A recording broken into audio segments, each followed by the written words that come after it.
Hola hermanos y amigos de la continuación de la Iglesia de Dios. En este video voy a hablar acerca de errores que algunos críticos afirman concerniente a algunas de las profecías que Jesucristo mencionó y que ellos dicen que no se cumplieron.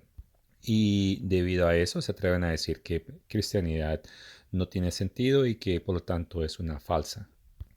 Y voy a Mateo 16:28 y comienzo leyendo. De cierto os digo que hay algunos de los que están aquí que no gustarán la muerte hasta que hayan visto al Hijo del Hombre viniendo en su reino. Y en Marcos 9, verso 1, hay algo similar que dice, también les digo, de cierto os digo que hay algunos de los que están aquí que no gustarán la muerte hasta que hayan visto el reino de Dios venido con poder.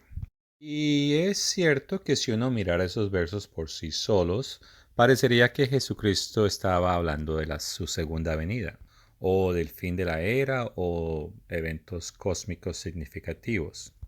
Pero en ambos casos, el verso inmediatamente después dice que 6 días después Jesús tomó a Pedro, Jacobo y Juan y los llevó aparte solos a un monte alto y se transfiguró delante de ellos. Y las dos historias son muy similares, así que continúo leyendo Marcos, esta vez el verso 3. Y sus vestidos se volvieron resplandecientes, muy blancos como la nieve, tanto que ningún lavador en la tierra los puede hacer tan blancos. Y les apareció Elías con Moisés que hablaban con Jesús. Entonces Pedro les dijo a Jesús, Maestro, bueno es para nosotros que estemos aquí y hagamos tres enramadas, una para ti, una para Moisés y otra para Elías porque no sabía lo que hablaba, pues estaban espantados. Entonces vino una nube que les hizo sombra, y desde la nube una voz que decía, Este es mi Hijo amado, a él oíd. Y luego, cuando miraron, no vieron más a nadie consigo, sino a Jesús solo. Y bueno, regresando al verso 1, los críticos quieren desasociarlo del resto de los versos. Concerniente esos versos, esto es lo que Herbert W. Armstrong escribió en un mensaje titulado La misión y el mensaje de Cristo, parte 1. Ahora vean la descripción de Cristo tal como está ahora en el cielo a la diestra del Padre. Las únicas descripciones que pueden ver muestran su rostro brillando como el sol y sus ojos llamantes hasta el punto que los hombres no podrían soportar mirarlo a sus ojos. Y exactamente como eso fue que Jesucristo se transfiguró en frente de esas personas. Pero, ¿qué fue lo que ellos vieron? Bueno, de acuerdo a Mateo 17, verso 9, ellos vieron fue una visión. ¿Y una visión de qué? De Cristo transfigurado en su reino. Y en la visión, bueno, vieron a Moisés y a Elías. Pero cuando la visión desapareció, ellos miraron y no vieron a nadie más. Y esto es importante notar porque el reino de Dios no se manifestó, o sea que no llegó. Y es que Jesús dijo que ellos verían, pero no dijo que el reino de Dios llegaría.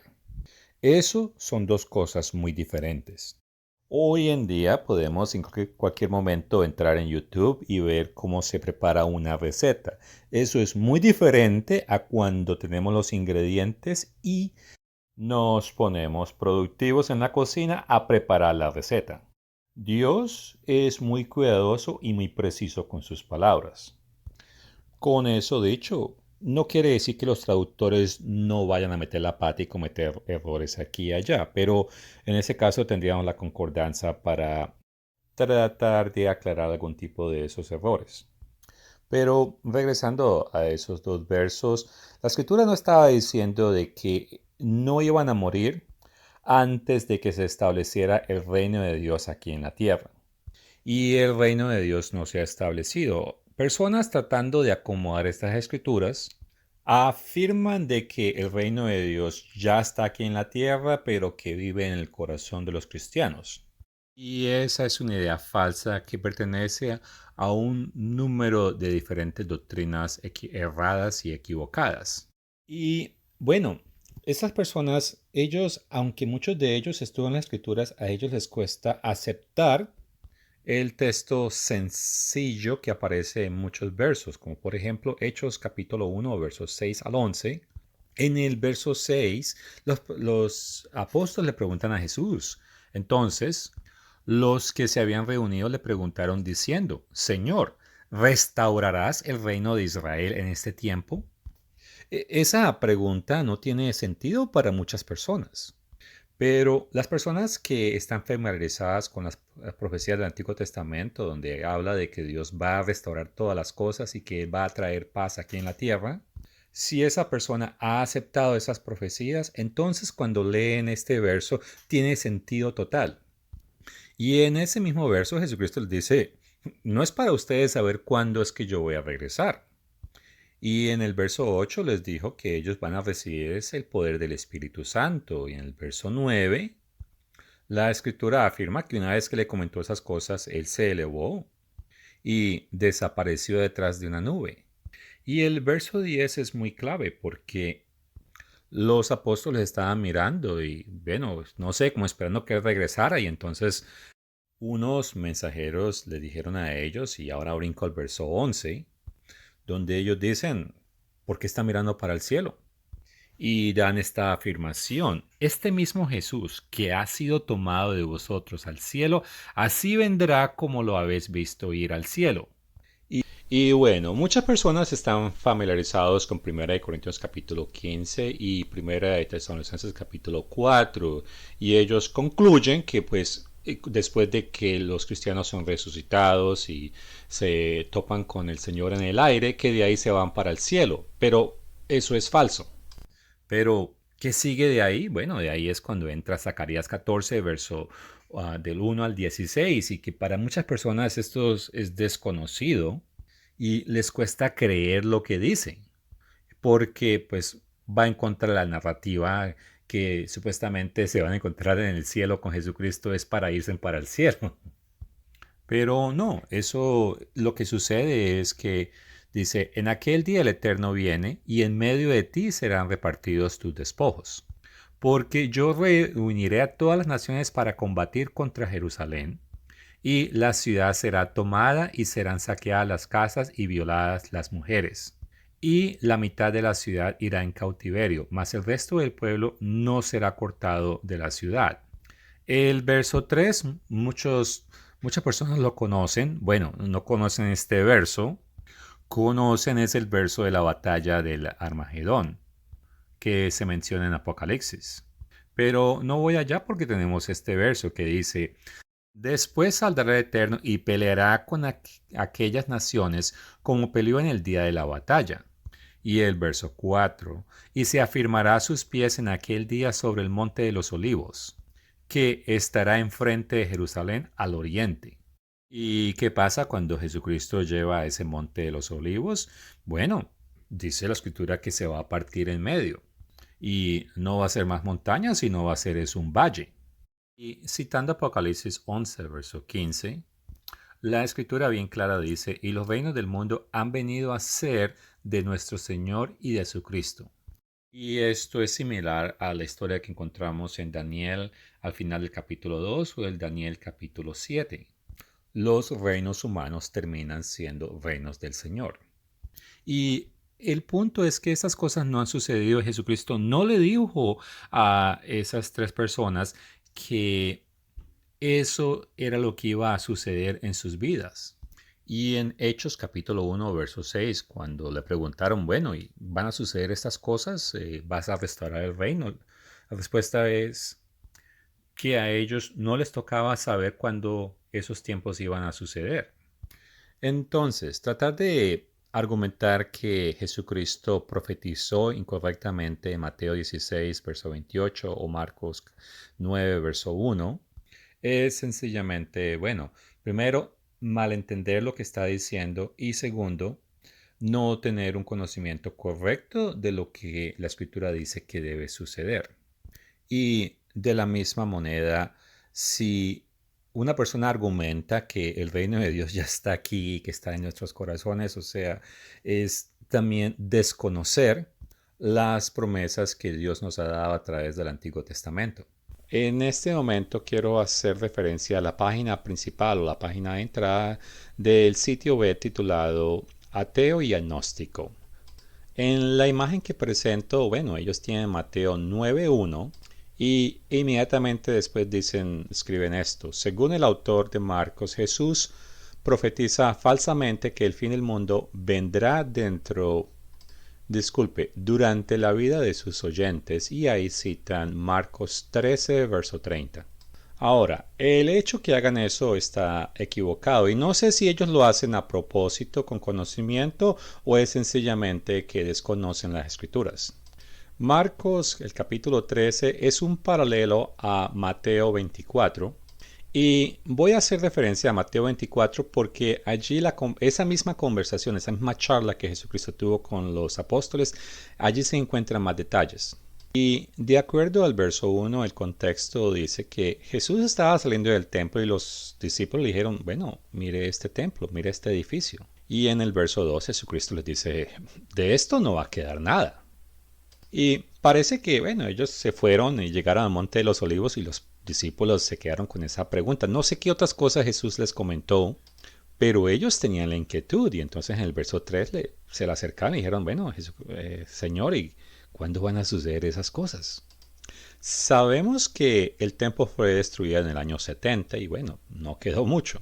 Pero en ese momento o en otro momento, Jesucristo les tuvo que haber hablado a ellos más acerca de cuestiones futuras, porque en el verso 3 ellos le dicen, bueno, ¿y cuándo van a hacer esas cosas? Y supongo que ahí incluye pues el templo. Pero también le están preguntando concerniente a la venida y el fin de la era. Y en el contexto del fin de la era es cuando Jesucristo comienza a hablar acerca de la secuencia de eventos que tienen que darse. Por el momento quiero hacer una referencia a una película titulada El viaje al centro de la Tierra. En la película hay una parte donde se habla de que hay un escritor y que él publicó 3 libros. Y en cada libro el escritor puso estos mapas. Pero los mapas por sí solos no tenían mucho sentido.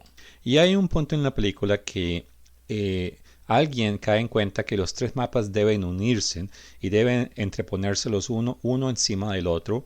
Y cuando se hace eso con los 3 mapas, entonces la imagen final de un mapa más completo se define. Y con eso en mente, en el libro de Apocalipsis tenemos los sellos. Y bueno, los sellos son como muy enigmáticos, pero el libro de Revelaciones dice que Jesucristo es el único que se es encontrado que puede revelar los sellos. Y esos sellos son revelados cuando leemos estas escrituras, como por ejemplo Mateo 24. Y es que si comparamos los eventos de revelación en los sellos y la secuencia de Mateo 24 y se unen, las dos historias se complementan y con eso podemos entender la secuencia correcta de cosas. Y no solamente eso, pero como sabemos, hay mucha profecía en el Antiguo Testamento y hay otras profecías en el Nuevo Testamento.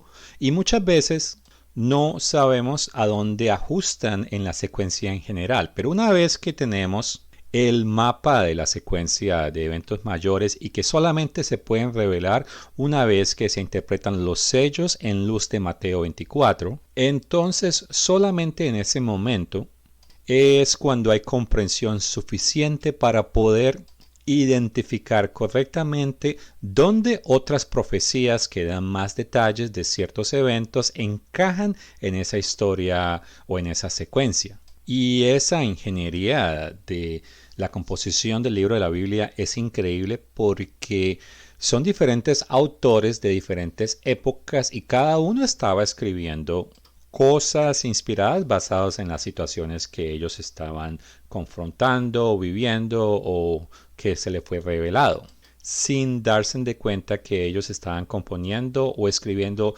revelaciones de una historia general donde describe eventos importantes concernientes sea la historia de la humanidad o el plan de salvación de Dios. Pero bueno, en este momento, aunque la secuencia de los eventos es fascinante, es un tema que, bueno, me parece muy interesante, no voy a hablar acerca de él, porque tenemos otros videos y otros artículos que cubren ese tema. Pero regresando a Mateo 24, bueno, en el verso 3 le preguntaron cuándo van a suceder esas cosas y él da una secuencia.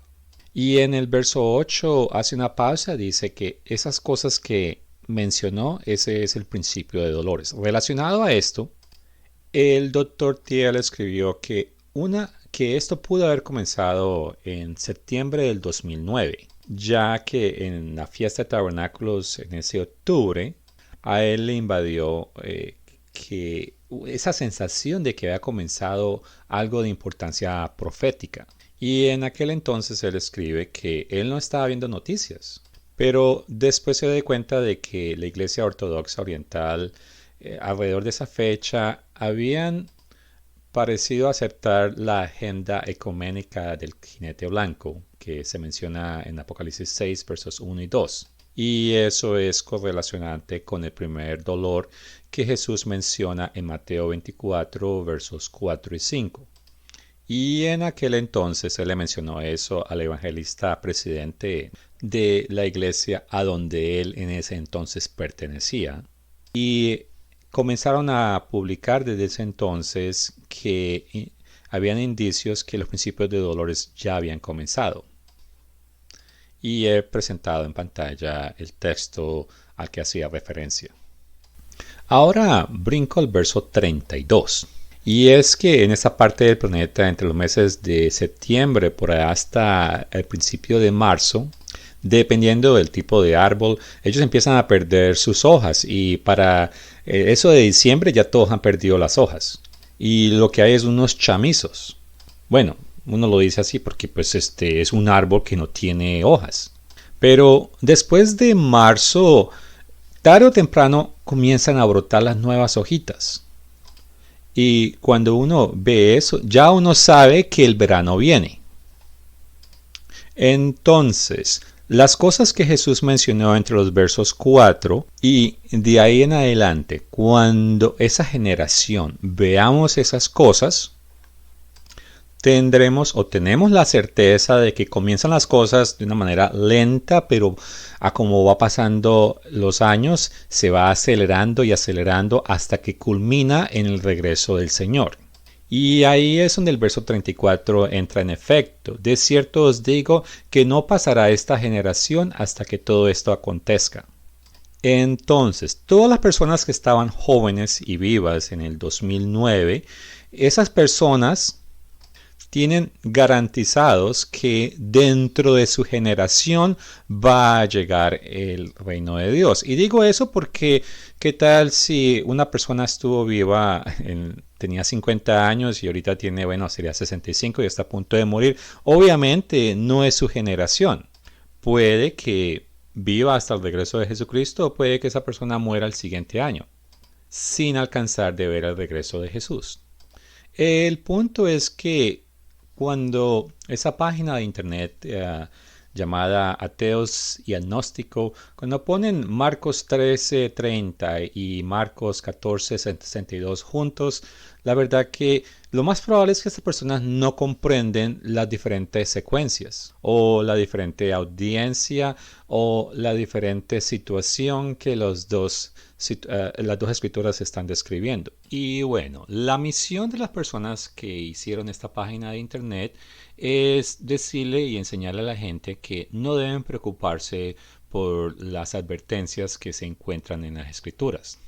Nosotros los creyentes debemos ser cuidadosos de no desaprovechar el tiempo que tenemos. Y también leo esta advertencia, la cual fue escrita por Pedro y se ha cumplido a través de la historia y se sigue cumpliendo. Amados, en esta segunda carta que os escribo, en ambas despierto con exhortación vuestro limpio entendimiento, para que tengáis memorias de la palabra que antes han sido dicha por los santos profetas y del mandamiento del Señor y Salvador dado por vuestros apóstoles. Sabiendo primero esto, que en los posteros días vendrán burladores andando según sus propias concupiscencias, y diciendo, ¿dónde está la promesa de su advenimiento, o sea, del regreso de Cristo? Porque desde el día en que los padres durmieron, todas las cosas permanecen así como desde el principio de la creación. Y en el pasado, así como en el presente, bueno, hay muchas personas que estudian las escrituras, pero no creen todas las cosas que ellos leen.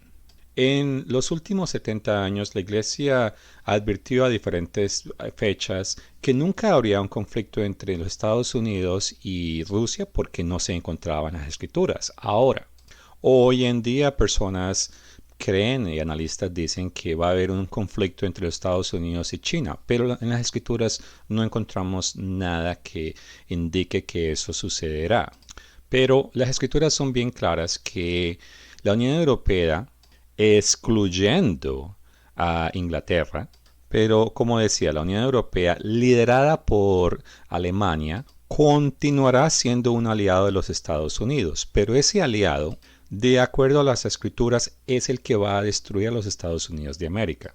Y será hecho en un ataque de traición y un ataque sorpresivo. Y para que eso suceda, significa que Europa, bueno, tiene que armarse y debe desarrollar una fuerza militar capaz y bien organizada, no solamente para atacar y destruir a los Estados Unidos, pero capaz suficiente para enfrentar dos frentes a la vez. De acuerdo a la escritura, los Estados Unidos continuará siendo la fortaleza más fuerte hasta que caiga. Y cuando los Estados Unidos caiga, el rey del norte será atacado por el rey del sur porque el rey del sur va a suponer que como el rey del norte pues está distraído atacando a los Estados Unidos, ese es el momento más indicado para ellos invadir Europa y ellos van a perder esa batalla, o mejor dicho, esa guerra. Hace tampoco 5 años, si le comentaran esto a un analista, la primera objeción es que Europa no tiene el poder militar para hacer, bueno, lo que acabé de escribir. Hoy en día ellos todavía tendrían la objeción de que dirían, bueno, pero es que ellos son los amigos de los Estados Unidos y además el Rey del Sur, que es una confederación de naciones árabes, aún no se ha formado. Pero concerniente a la capacidad militar de Europa, aunque hoy en día ellos no tienen la capacidad para hacer esa maniobra, el escrito en la pared es bien claro que ellos tienen determinación y activamente, tanto en acción como también en inversión, ellos de una manera efectiva están trabajando para desarrollar una fuerza militar independiente. Eso ya no es teoría, eso está puesto en marcha y en práctica. Y bueno, sabemos que el Señor profetizó esas cosas y las va a hacer cumplir y nosotros no podemos hacer nada al respecto. Pero lo que está bajo nuestro poder es enfocarnos en otra profecía que va a tener lugar dentro de toda esa secuencia que está a punto de suceder. Y hago referencia a la obra corta y que es necesario que ocurra para que se cumpla Mateo 24:14, que es la escritura que dice que ciertas cosas no pueden suceder hasta que todas las naciones escuchen el testimonio del reino de Dios. Los protestantes están por allá predicando sus diferentes versiones de que todo el mundo debe venir a Jesucristo para que sean salvos y se puedan ir al cielo. Y aunque muchos de ellos tienen sello, ellos están predicando que las personas se deben acercar a Cristo. Bueno, eso suena muy bien, pero que no hay necesidad de guardar mandamientos o leyes. Entonces, inconscientemente, ellos están preparando a millones para que caigan redonditos al mensaje falso del falso profeta y la bestia, los cuales ellos también van a hablar acerca de acercarse a Dios y obviamente que pues lo que importa es lo que está en el corazón y no tanto guardar mandamientos. Entonces ellos no pueden enseñar algo que ellos no entienden porque pues otra vez muchos hablan de que el reino de Dios es algo en el corazón. ¿Cómo van a enseñar ellos algo que no entienden y que es que el reino de Dios viene a establecerse aquí en la tierra? Y que para que podamos estar dentro de ese reino debemos ajustarnos a las leyes de Dios. Mateo 24:14 está conectado con Romanos 9:28. Y no voy en detalles, pero sabemos que este evento sucede antes de que comience la gran tribulación. Y por el otro lado, sabemos que la gran tribulación no puede comenzar en los siguientes 3 años. Y por otro lado, parte de la secuencia general, sabemos que en el Medio Oriente en este momento hay muchos conflictos. Y sabemos que un tratado de paz se debe firmar y después debe ser ratificado por un príncipe o alguien que venga de la nobleza de Europa. Y de acuerdo a lo que vemos en las noticias, ese evento parece no haber sucedido.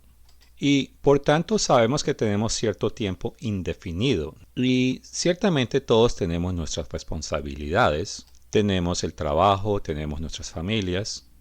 Así que debemos ser muy buenos administrando nuestro tiempo. Por un lado, debemos estudiar y aprender. Y claro, eso también significa poner en práctica aquellas cosas que vamos aprendiendo. Porque cuando la obra corta comience, bueno, de acuerdo a la escritura, vamos, plural, vamos, todos vamos a instruir a muchos. Pero si no hemos estudiado o no hemos puesto en marcha o en práctica en nuestras vidas las cosas que aprendemos, no seremos esas personas que el Señor utilizará en esa obra corta. Voy a leer algo escrito en el año 1968. Les recuerdo dos cosas. Primero, Dios, a cómo ha pasado el tiempo, ha aumentado el entendimiento de la iglesia. Y eso, bueno, correlaciona con la profecía que decía que el entendimiento aumentará. No es solo tecnología, pero también conocimiento de las escrituras. Segundo, aunque en ese entonces ellos creían que pues estaba cerca, y es que a través de la historia, muchas generaciones de cristianos siempre han creído que el Señor está a punto de regresar. Y los entiendo porque ellos no tuvieron el privilegio que tenemos hoy en día de comprender las secuencias hasta el punto que el Señor nos ha permitido. Pero si algo sí realizamos, que estamos mucho más cerca que cualquier otra generación de cristianos, nosotros estamos más cerca a la venida del Señor que cualquier alguien que haya vivido en la historia. Y si el principio de dolores comenzó en el 2009, la urgencia de este mensaje tiene mucho más valor. Y leo, así como Jesús dijo que Dios acortaría los días de la gran tribulación, también nos dice a través del apóstol Pablo que acortará esta obra. Escúchenle. Léanlo con atención, porque Él terminará la obra y la acortará en justicia, porque el Señor ejecutará su obra pronto sobre la tierra. Y eso, bueno, es de Romanos 9:28. Queda muy poco tiempo. Necesitamos conmovernos, asustarnos lo suficiente para darnos cuenta de la gravedad del momento y de la gravedad de esta obra. Esto es obra de Dios, no mía. Tú tienes el privilegio, al igual que yo, de participar en ella. Necesitamos dedicarnos a ella como lo más importante de nuestras vidas, sin duda alguna. Ahora leo este otro pedazo. La obra más grande por venir. Nunca antes en la historia de la iglesia ha sido posible cosechar una cosecha tan grande. Esto solo ha sido posible gracias a la tecnología moderna, comenzando con la imprenta, la radio y la televisión. Cada uno de ustedes debe comprometerse a apoyar la obra de Dios. La obra de Dios debe avanzar como nunca antes. Dios está abriendo nuevas puertas en la televisión. Hoy en día tenemos, bueno, la herramienta del Internet y dentro de esa tecnología hay otras formas de tecnología. Bueno, las páginas de Internet, está el YouTube e inclusive hay cosas de TikTok y otros que nosotros, pues en este momento, no hemos podido explotar debido a que tenemos poco personal. Y les recuerdo que los cristianos de Filadelfia, bueno, ellos son parte del testimonio, lo cual está relacionado con el Evangelio del Reino de Dios. Y somos testigos para instruir a muchos. En este momento nosotros podemos actuar con, bueno, voy a decir mucha libertad. Pero la Escritura nos advierte que en particular nuestro mensaje nos va a traer problema e inclusive persecución. Y en el mundo hay personas que son perseguidas por creer en Jesucristo. Y muchas de esas personas que están sufriendo ese tipo de persecución no son parte o no forman parte de las iglesias de Dios. Pero llegará un momento en que la doctrina será algo muy importante.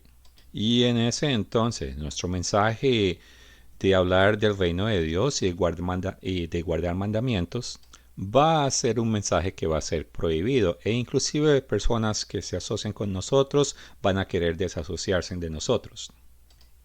Y el doctor Teal escribe que una de las razones por las cuales nuestros sermones aquí en la continuación de la Iglesia de Dios están enfocados en escritura tanto como en historia y la profecía, más que las otras iglesias de Dios, es para ayudar a capacitar cada uno de nosotros para que puedan cumplir Daniel 11:33 y ser testigos según Mateo 24:14.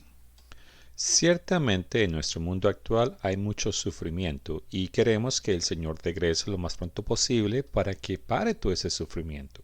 Pero otro requisito que se debe cumplir es que la plenitud de los gentiles y el número que Dios haya determinado de gentiles que deban ser llamados y aceptado su llamado a la santidad, hasta que ese número no se complete, ese es otro requisito. Y aquí estoy haciendo una referencia a Romanos 11:25. Y debemos ser sensatos ya que Hechos capítulo 14, verso 27, combinado con Apocalipsis 3, versos 7 y 8, afirma que el amor de muchos se va a enfriar y muchos no les va a importar suficiente sacrificarse para poder entrar y utilizar esa puerta que Dios ha abierto. Y repito de nuevo ese tema aburridor, que es que la gran mayoría no se da cuenta de que el fin no puede llegar hasta que Mateo 24:14 sea cumplido. Y eso es necesario para que la cantidad correcta de los gentiles que Dios va a llamar para que ellos puedan entrar. Y sembrar esas semillas va a ser gran parte de la obra corta. Ahora, no voy a tratar de endulzar las cosas porque de acuerdo a 1 Tesalonicenses capítulo 2 versos 14 al 16, la escritura nos advierte que vamos a sufrir persecución debido a si tomamos en serio esa responsabilidad de participar en la obra del Señor. Y debemos ser realistas que la gran mayoría de los cristianos verdaderos hoy en día pertenecen a la iglesia de la Odisea y es parte de la cual ellos no tienen ese celo ni amor por la verdad y tampoco les interesa proclamarla.